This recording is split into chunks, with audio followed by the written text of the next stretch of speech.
I'm Nikki Kristoff, and welcome to Teched Up.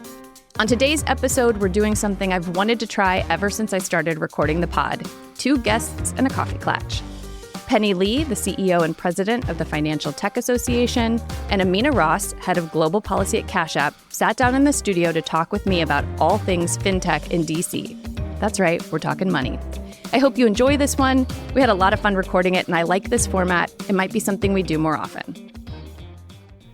On today's show, we're trying something new. It's our first ever coffee clatch with 2 guests. Today, I have Penny Lee and Amena Ross joining. Thank you for coming into the studio. Thank you. Thanks for having us, Nikki. So I'm going to start by just doing quick backgrounds on you. We're going to link to both of you have sort of extensive bios, so we'll put those in the show notes.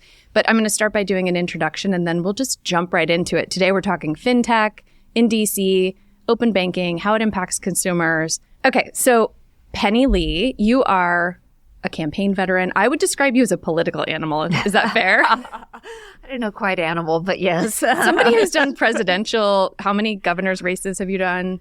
Actually, 40. Okay, 40 governors' races. That's a political animal. You've worked for Senate Majority Leader Harry Reid. You've been a lobbyist. You're an angel investor.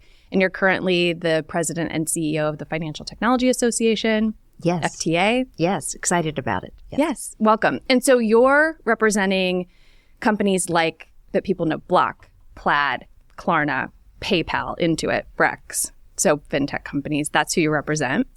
Yeah, we have a wide aperture of how we define financial technology, but they all center around digitally native financial services companies. So some of them are what you would call emerged fintech companies, some that are established like PayPal and Intuit, and others that are still, I would say, more in the disruptive phase, thinking through how to disrupt payments, thinking through how to disrupt investing in other platforms. So we have kind of we're stage agnostic, but we have both kind of emerging and emerged already fintech companies. So I've already learned something. I've never called anything emerged. Yeah. And now I'm going to start doing it. So then our other guest, Amena Ross, you're an attorney. You were chief of staff to Congressman Al Green on the House Financial Services Committee. Mm-hmm. You were a managing director of, I'm not even going to say what it is, except that you represented securities. Mm-hmm. Okay, so money again. Yes. And you're currently the head of global policy at CashApp. Yes. You were at Square. And I'm going to ask you to explain what that means, because all of this rolls into Block, which is a member of FTA, but yes. I don't think people know what Block is. Yes. So Block is our new name. We used to be called Square. And Square is one of several different ecosystems that we have within the Block portfolio. So Square is our seller ecosystem, which focuses on products and services for small businesses across the world. Then we have CashApp, which is our consumer-based ecosystem that provides financial services to individuals. Then we have several different Bitcoin-focused businesses, including Spiral, TBD, which focuses on personal data. And then we have Afterpay, which we acquired last year in the BNPL market. Buy Now, Pay Later, which we're going to get to. Mm-hmm. And all of this rolls into Block, which is, again, as you said, I'm just restating exactly what you said, but everything rolls into Block, which is the main company. Fun fact for our listeners, Jack Dorsey is not the CEO of Block. No. He's Blockhead. Yes. And he doesn't just call himself that. That's actually in his Securities and Exchange Commission filings. Mm-hmm. And I love it because I think those filings could be more interesting. I do. Okay. 100%. They can get interesting. They can get interesting if you look at the footnotes. Footnotes is where it's at. Footnotes of the SEC filings is where all the interesting. We're nerds because we're laughing at that. Yes. We think it's hysterical. Yes. Okay. So speaking of things that are a little dry but could be more interesting, and I'm not saying that this was dry, but Penny, in a previous podcast, you described open banking as 1033 rulemaking out of the CFPB. That just grabs you, doesn't it? It grabbed me, and I thought, you know what? I'm going to ask Penny to explain that. What's open banking? Open banking, it actually is the concept, and I would say United States is actually behind some other jurisdictions globally about it, but it's the concept that when you go to a bank and you provide them all kind of information, you actually should have that right to be able to transport that, to own it, to be able to share it. But currently, without a structure in place, There are some kind of incumbents that want to protect it, that actually financial institutions that believe it's actually their data versus the consumers. And so what we have right now is a rulemaking process that is underway by the Consumer Financial Protection Bureau, the CFPB, that will allow for, hopefully put the rules on the road about what it means to be consumer permission data, how consumers can share it. So, when you're in an institution right now, a banking institution that might be offering 0.004% interest rate, and you want to go into a higher savings yield now that interest rates are a little bit higher, that ability to transfer your data is going to be made a lot easier. The ability to interact with a financial application or a financial app, a Fintech app, to be able to manage your money, to be able to think through what are investing opportunities, to think through kind of how can I create more savings. All of those interactions right now need to have these rules in place, and that's what the 1033 rule is about. Okay, perfect. Nailed it. Amena. Yes. Let's talk about exactly what Penny just said, but how that impacts Gen Z and millennials. Yes. Because they're in a different... I used to be less empathetic about this because I have terrible I have crippling student loans. We all do. I know it's true.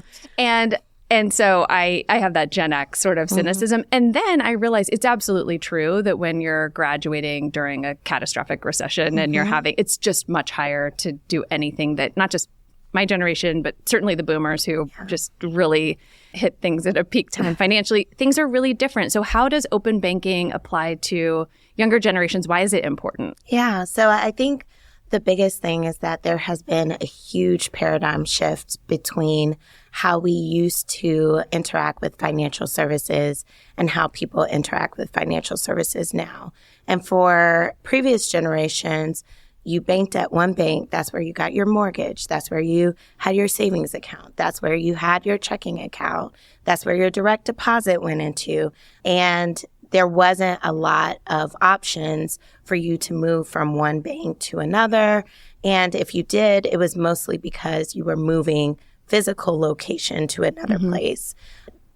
Millennials and Gen Z live in an entirely different world for financial services. Their student loans are with one company. Their mortgage may be with another company if they have a mortgage. Right. Their savings may be with another company. They may want to do money management through a different app. They might do peer-to-peer transfers through a different company.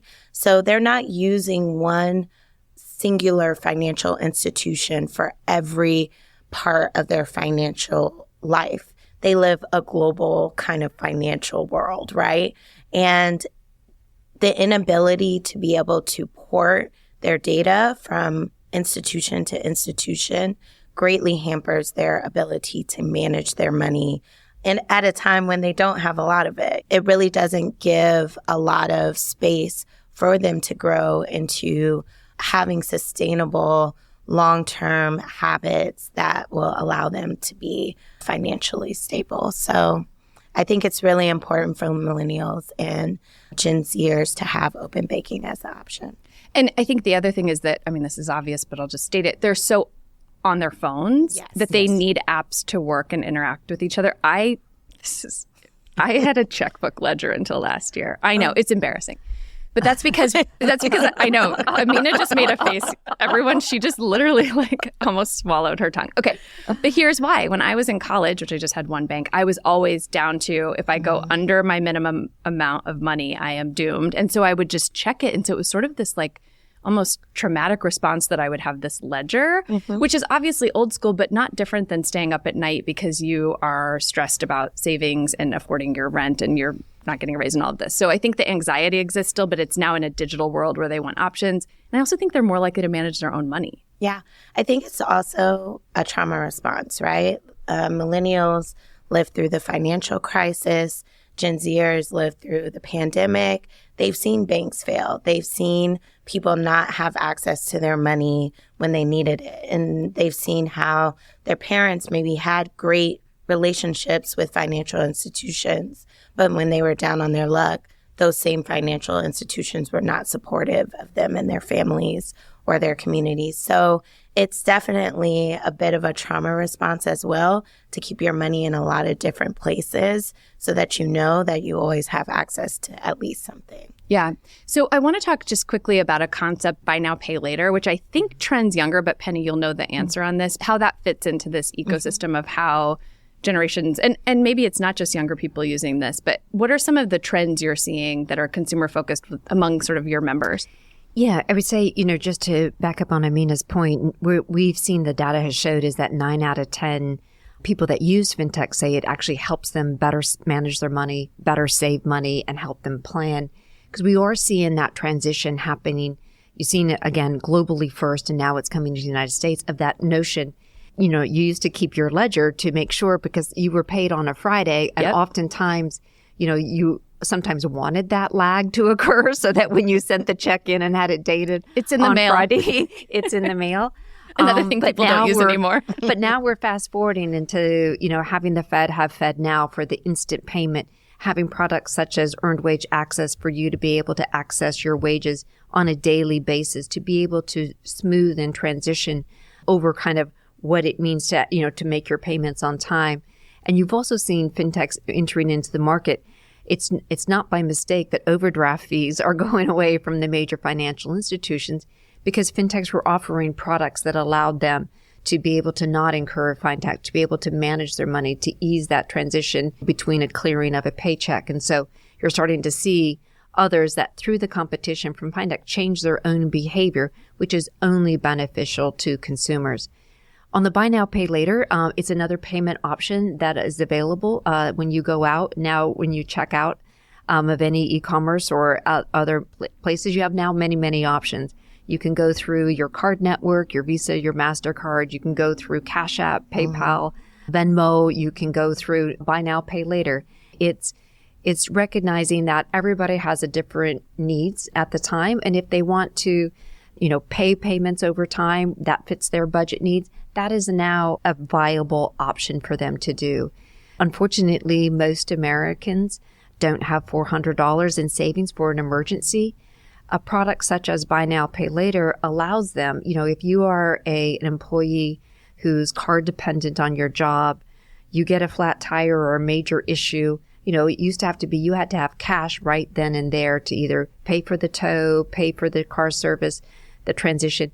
Now you have the ability to maybe plan that out. And so that $400 expense can be expensed over 3-4 payments that fit your own payroll, that fit your own budgeting needs, instead of instantly having to rely on a cash check or a payday lender or a really high interest bearing credit card, other things. It's not for everybody, but it's for those, but it's a great payment optionality.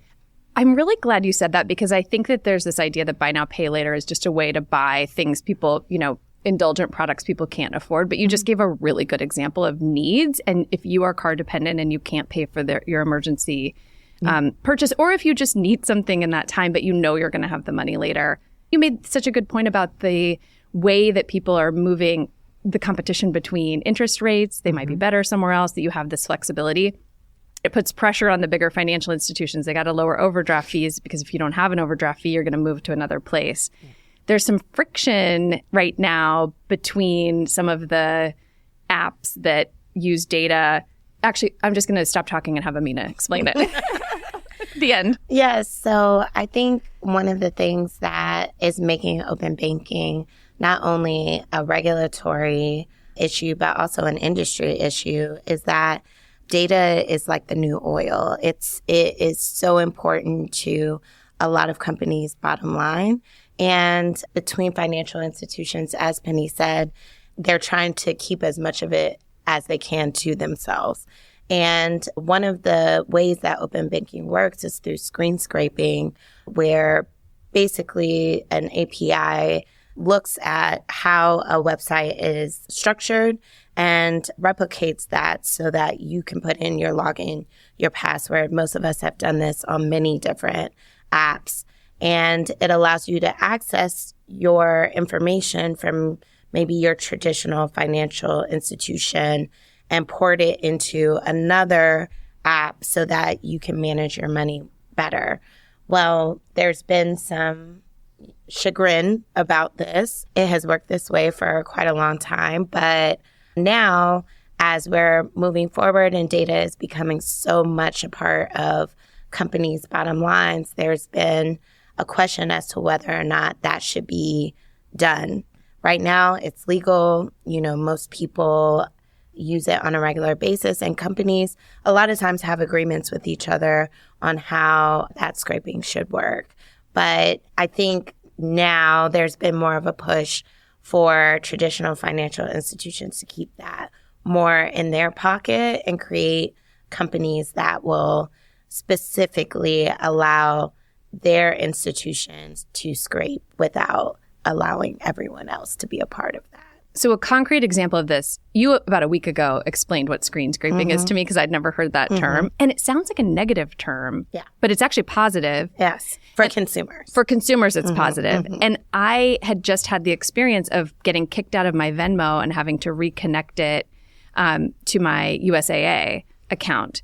And I kind of freaked out because it had been connected forever, and I'm always completely concerned that TikTok has infected my phone. I really don't even use TikTok, but I have these ideas. I'm like, well, why do I have to? And it created this friction where I had to pause, and then I had to input my data again.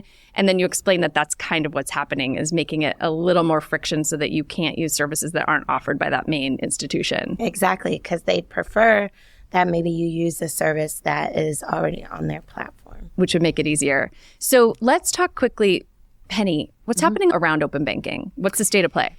Yeah, on open banking, it's actually right now a regulatory issue. So it's primarily with the CFPB, and so they're in the final rulemaking. They will give notification of what the final rule will look like. We're expecting sometime this fall, October, November. And at the same time, the House in particular has been, kind of working through been mindful of letting them put that rule out before weighing in. But simultaneously, back to Amena's point, one of the things that we don't have here in the United States is what we call the data privacy rule. How do we share data? How do we ensure that it's protected? How do we ensure that there's safety and soundness for the data, that it's not used in nefarious ways, that it has the consumer protected and small businesses protected at all times? So that is something that the House has been working through right now. It's gone through the House Financial Services Committee. It's now on Energy and Commerce. It has been a long time in coming. So right now, unfortunately, our companies and most every company is subject to potentially 51, District of Columbia, Puerto Rico, and other different data privacies. And so we've been advocating for, along with a lot of other people, for a federal preemption so that there's one standard for how you share data so that there can be consistency, that it doesn't matter if you cross the 14th Street Bridge to Virginia, there's one set of rules. And if you go north into Maryland, there's another set of rules. There's a lot of people involved, but we're hopeful that, that we can start to finally see the U.S. adopt a data privacy rule. Absolutely. So, we've been talking about federal privacy laws for years now. Yeah. It kind of reminds me of Infrastructure Week, which became like a joke in this town, right? And then they did it. I remember when Infrastructure Week actually arrived, I couldn't believe it. So I think you're right. We might be closer than we have been, but partly because it benefits both consumers and companies to have that. It's actually in everybody's interest to have a federal standard. It's also in the security interest of the United States. Right. It's in the security interest. It's in the financial security. It's in the, all criminal. It's in all aspects of our lives as we are now kind of digitized ourselves with kind of all the footprints that we're putting online. We need to have a federal data privacy law that clearly spells out what you can and cannot do with that data. The devil's in the details, but yes, Correct. We are hoping for it. Yes. Okay. So I want to go back to CFPB. And Amena, can you explain the genesis of this agency? Yeah. So the Consumer Financial Protection Bureau is a creation of the Dodd-Frank Act, which was passed in 2010 as a response to the 2008 financial crisis.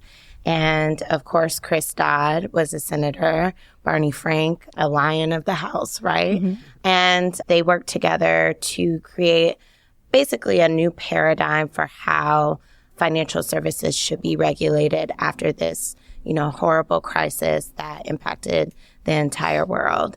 And one of the things that grew out of that was the Consumer Financial Protection Bureau.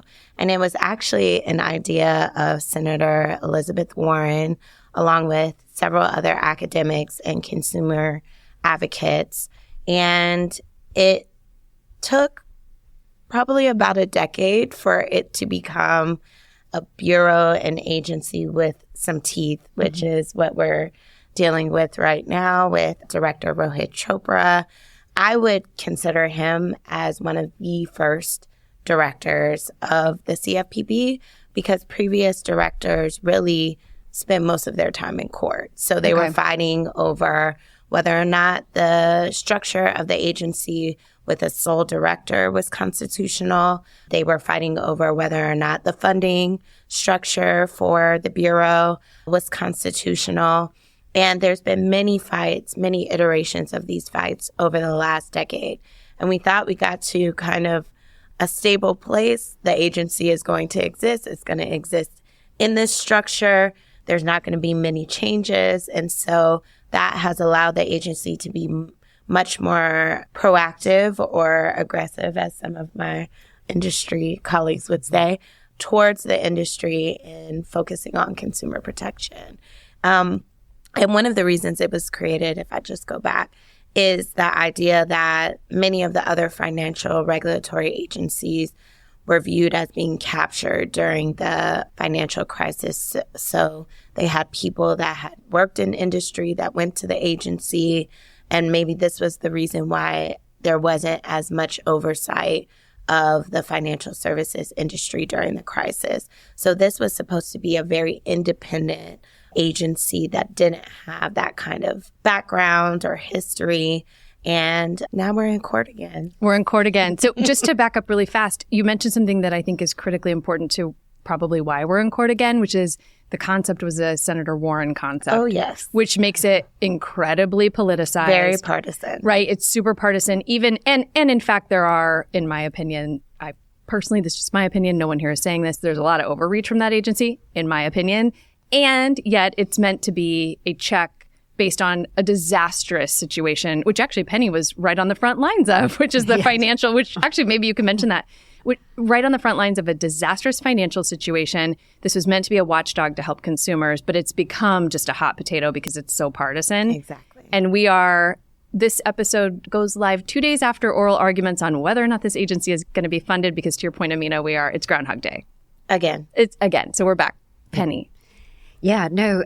And look, those of us that, Amena was on the Hill, I was on the Hill during the financial crisis, and those were incredibly heady days, as you did not know, whether or not the global, actually not just from a U.S., but from a global perspective, kind of where we were going to be on an hourly, daily basis.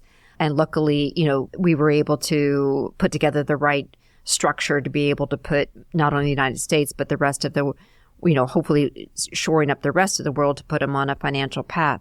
So I think the concept of the CFPB is in the right vein. The notion that consumers should be protected against predatory products, that they should have a place where they can go to file complaints, that they, if their credit rating is what they feel is skewed or hasn't been captured correctly, there's a place for them to go.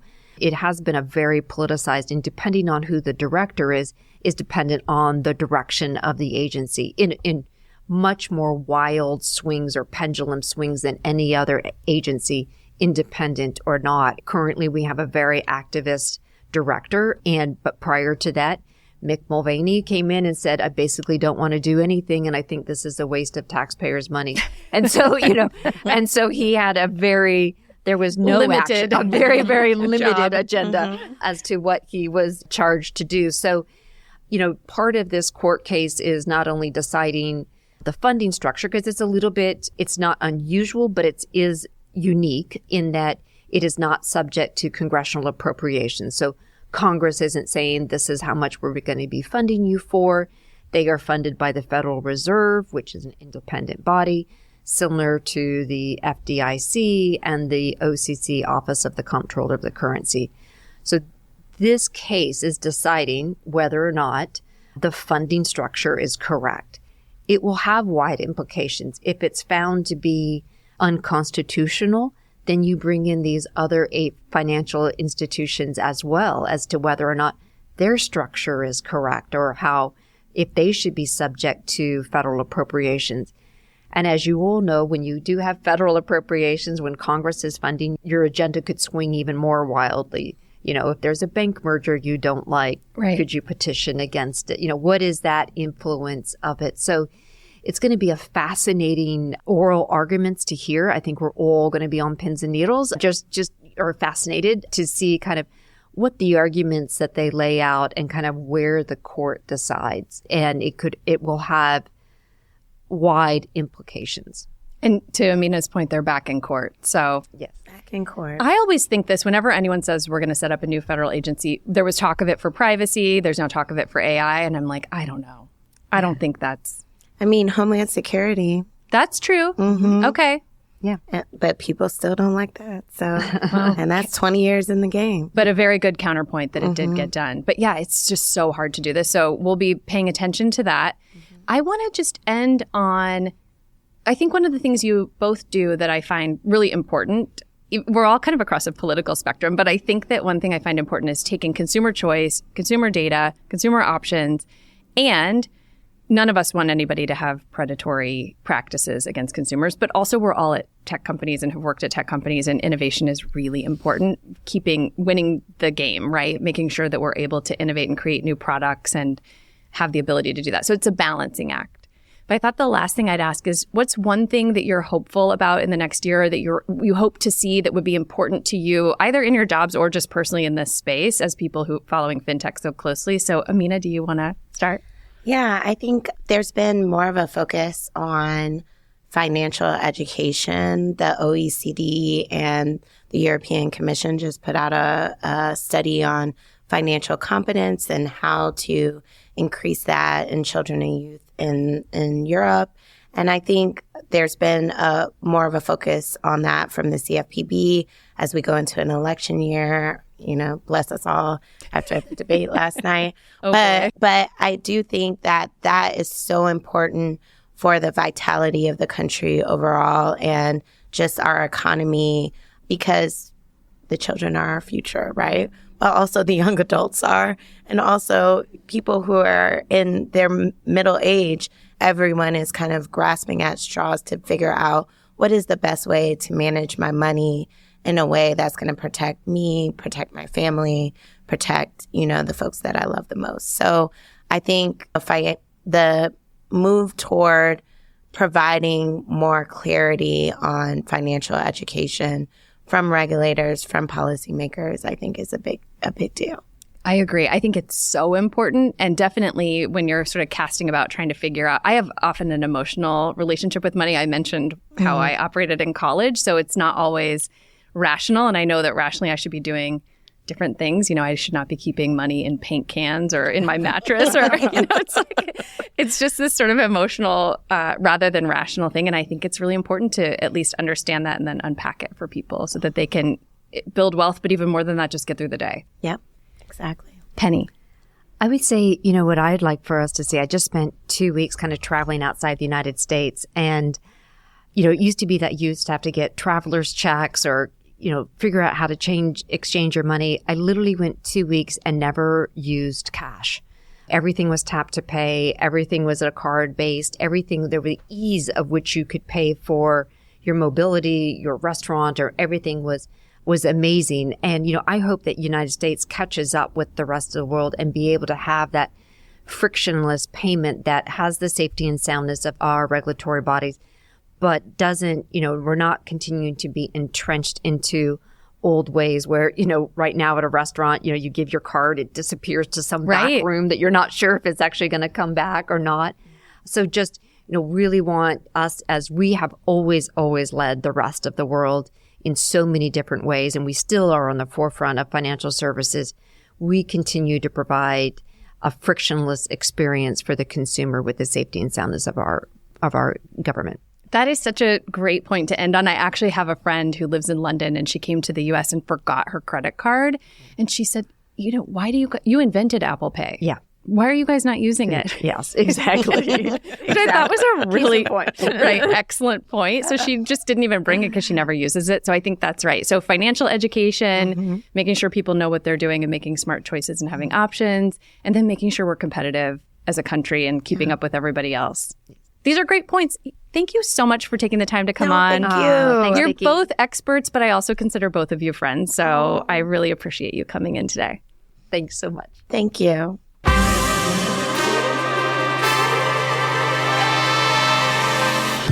On our next episode, I'm joined by fellow podcast enthusiast and head of global government relations at StubHub, Laura Dooley. Brace yourself. I'm sure I'll talk a lot about T Swift in the episode, and honestly, not sorry because she's breaking records and I'm here for it. Be sure to tune in 2 weeks from today.